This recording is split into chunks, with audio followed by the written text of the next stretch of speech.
사고 당일 17시 이후 인파가 급증하여 21시경부터 군중 유체화 현상이 발생하기 시작하였고 이후 정체와 풀림을 반복하던 중 22시 15분경 사고 골목으로 많은 사람들이 떠밀려 내려오면서 A 주점 앞에서 동시다발적으로 넘어졌으며 넘어진 사람들 뒤편으로 계속해서 인파가 밀리면서 순차적으로 전도되었고 군중 압력에 의해 158명이 질식 등으로 사망하고 다수의 부상자가 발생하였습니다.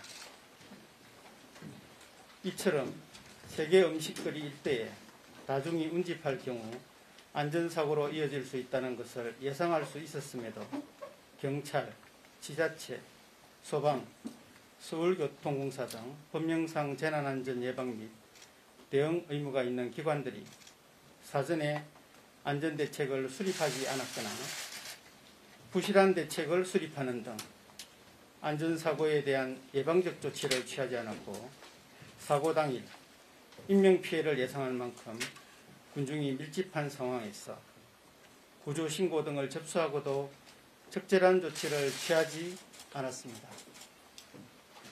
사고 이후에는 각 기관별로 법령 매뉴얼에 따른 인명구조 및 현장 통제 등이 적절히 이루어져야 했으나 부정확한 상황 판단과 상황 전파 지연, 유관 기관들 간의 협조 부실과 보호조치 지연 등 기관들의 과실이 중첩되어 다수의 인명피해를 초래한 것으로 판단하였습니다.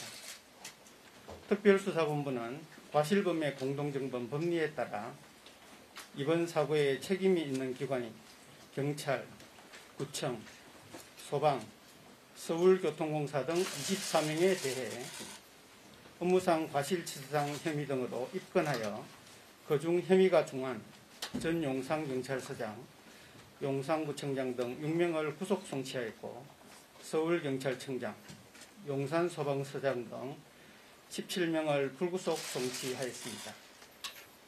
행안부, 서울시, 경찰청, 서울시 자치경찰위원회에 대해서는 압수물 분석 및 관련 부서 공무원에 대한 조사 후 법리 검토를 거친 결과 사고 발생에 대한 예견 가능성 등 구체적 주의 의무 위반이 있다고 보기 어려워 수사 종결할 예정입니다.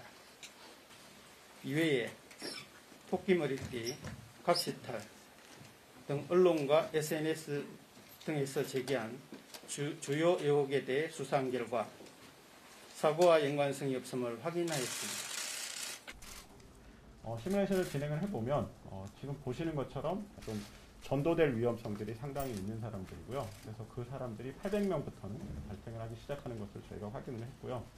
인원의 밀집도 하고 통행의 방향에 따라서 상당히 사고에 따라 영향을 줬다라고 판단을 할 수가 있었습니다.